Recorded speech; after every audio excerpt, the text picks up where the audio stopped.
Hey guys, today I'm going to be doing my out-of-box review for the Frame Arms Gourai.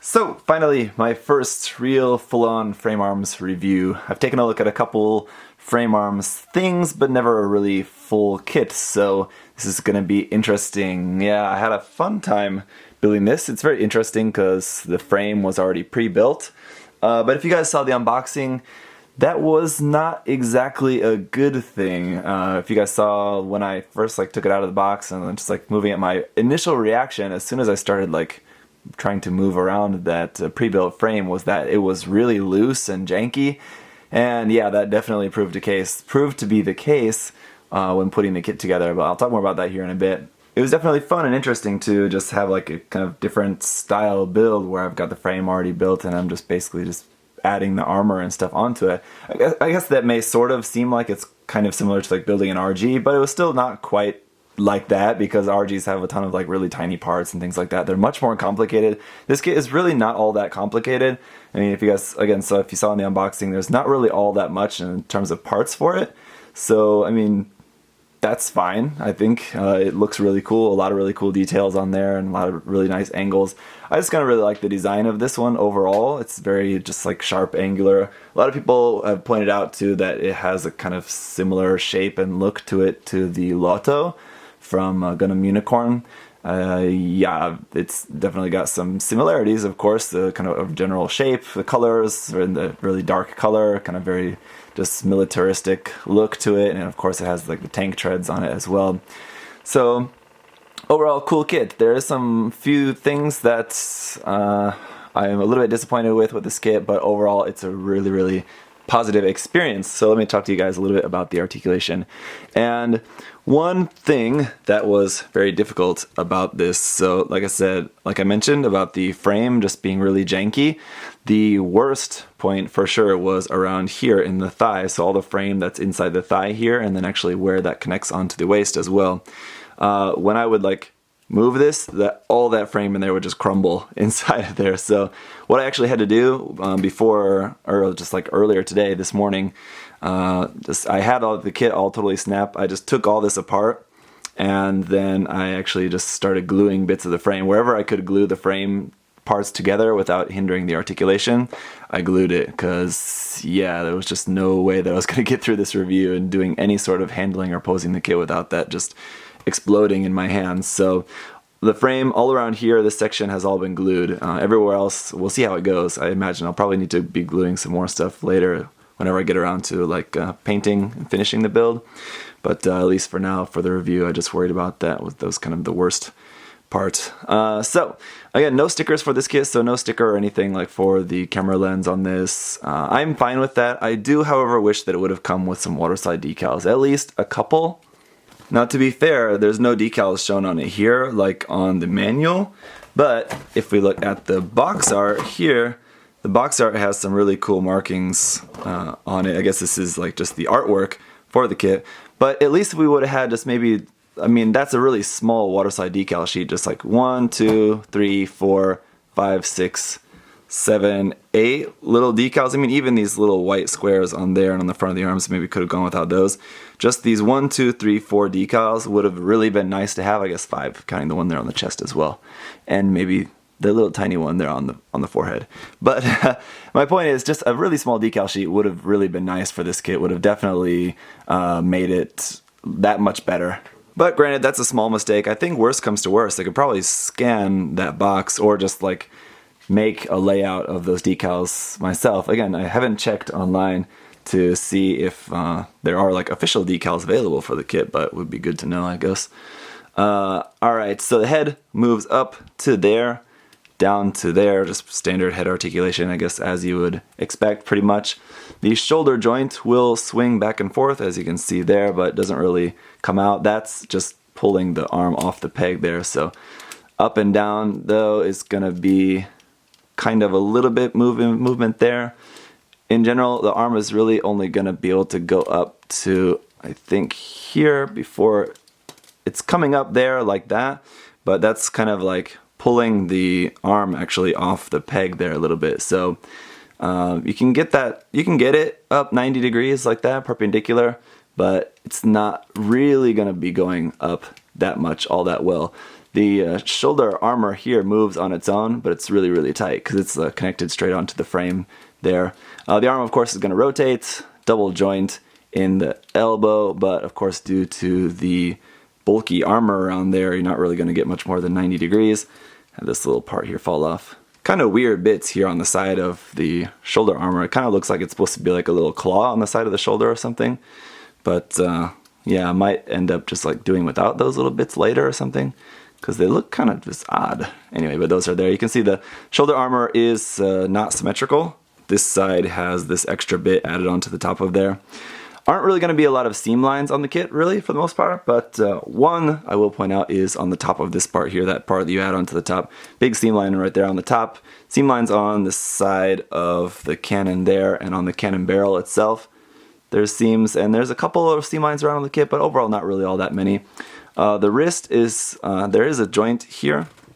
It's not a ball joint, but it's moving back and forth there, and then it will just rotate because it's just a straight peg in there. It's not an actual ball joint. In the kind of stomach section, we are going to have a little bit of movement here, forward and back. Seems pretty good, not like too loose. Side to side, think not really going to move anywhere there. The front skirt doesn't really have anything. The back skirt has this big, huge, kind of fat, big back skirt piece, but nothing really going to move there. It just plugs straight onto the frame like that. You can, as far as like the backpack goes, it's not really a backpack, but as you can see, you can plug something there onto the center. You have another space here. You could plug something else. The cannon just plugs onto this side. You can't really flip it around. I guess, you couldn't really do that to make it fit onto the other side, so it really can only fit onto this side without modifying it. It would be a very simple modification if you wanted to make that work onto the other side, or if like you had two of the kit or something, you wanted to give it two cannons. You could very easily modify that, but straight out of the box it's not going to work.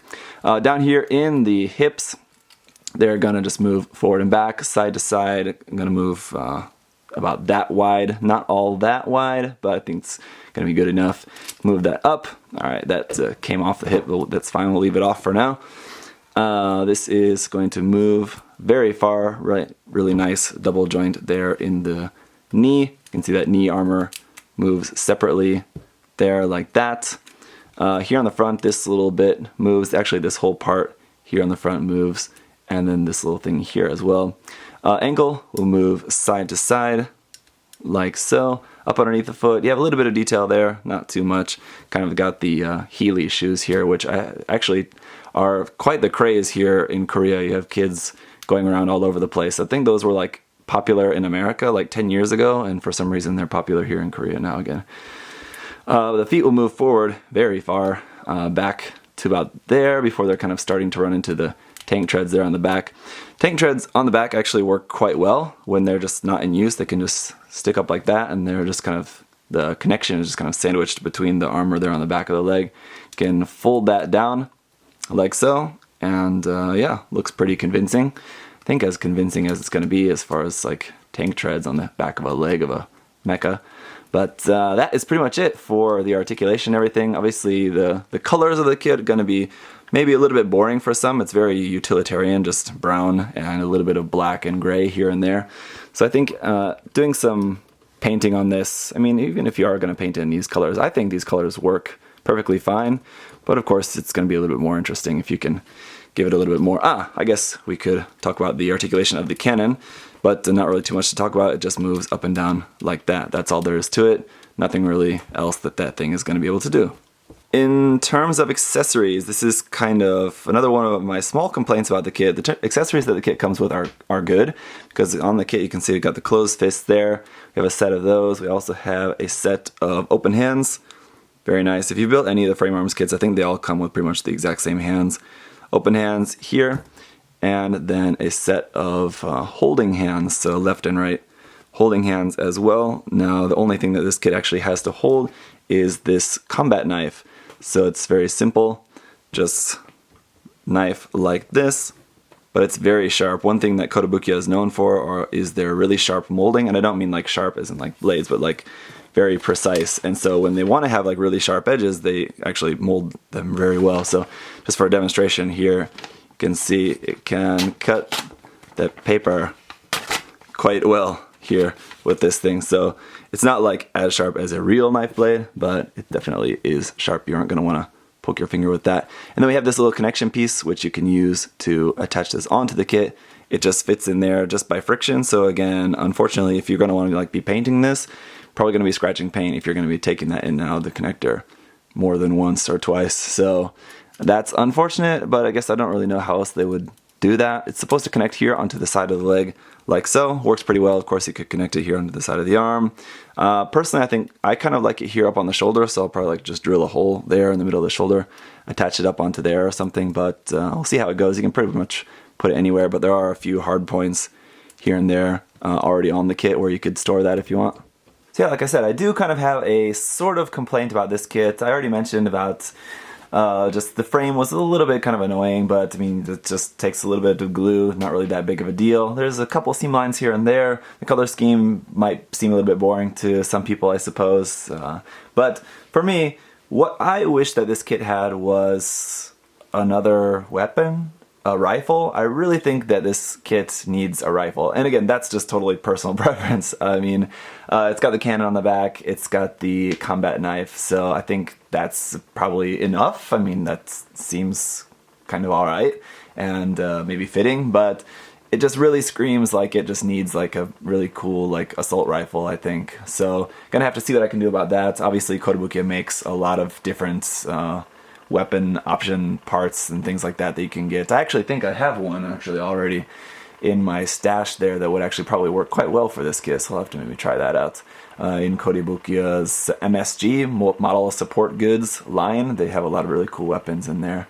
And here to give you guys an idea of the scale, because I know you're probably wondering about that, here is the HG Barbatos, so pretty standard HG 1/144 scale size Gundam here, and as you can tell it's definitely larger, but not quite as big as 1/100 scale, like a 1/100 scale typical Gundam size, so it's somewhere right in between there, and I know that's one thing that can be a little bit frustrating, and I know from personal experience about the MSG weapon line, because a lot of like the weapons that are kind of made for these Kotobukiya frame arms kits are kind of hard to get exactly in the right scale for Gundam kits, because the frame arms line is kind of like between 1/144 and 1/100 scale in terms of like comparing it to the Gundam line. So it's a little bit of an odd size, but it's a very nice size. I think it's good. I mean, for people who like 1/144 scale kits, it's just a little bit bigger. For people who like 1/100 scale kits, it's not that small. So, I mean, it's good for everyone, I guess, right?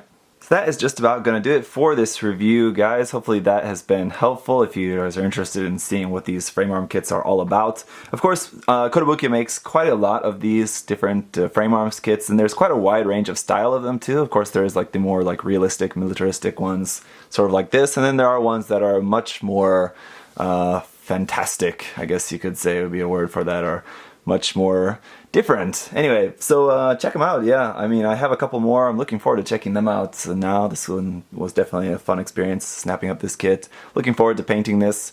Have to add it to the queue. Obviously, it might not be anytime soon, but I'm looking forward to that when the time comes around. Anyway, if you guys still do have any other questions, comments, anything you'd like to add, feel free to leave that down below.